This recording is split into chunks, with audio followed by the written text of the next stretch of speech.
You don't become happy at random. You become happy, or anxious, or flat, or motivated, based on what you do in the first hour after you wake up. Before your phone, before your to-do list, before anyone says a word to you. Because in that first hour, 3 brain systems are wide open and waiting for input. Your light-based body clock, your dopamine system, and your stress response. Whatever you feed them first sets the emotional tone for hours. Here are 6 habits, backed by how the brain actually works, that quietly engineer a better day. The instant you wake up, your brain is disoriented. It's asking one question: what time is it really? Light is the answer. Specialized cells in your eyes send that signal straight to your brain's master clock, and that clock controls your mood chemistry all day, not just your sleep at night. So before checking anything, get outside. No sunglasses, 5 to 10 minutes is enough. You're not getting some sun. You're synchronizing your nervous system to reality, and a synchronized clock is the foundation everything else builds on. Here's where most mornings get sabotaged.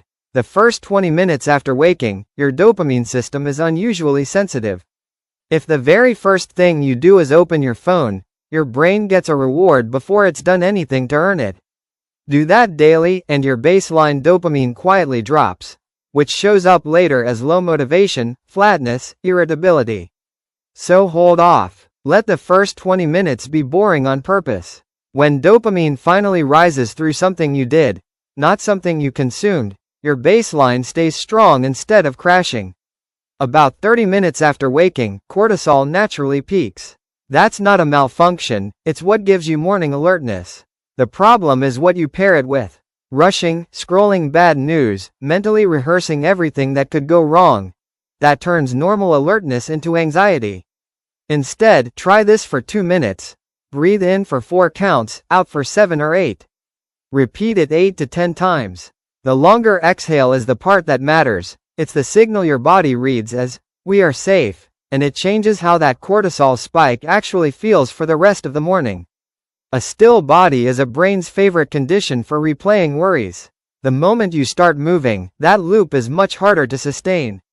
You don't need a workout. 5 minutes of brisk walking, stretching, or even a dozen squats releases chemicals that support mental flexibility, the opposite of spiraling thoughts. Movement isn't exercise here, it's a circuit breaker. Most people wake up asking, "What do I have to get done today?" Try asking a different question. Who am I choosing to be today?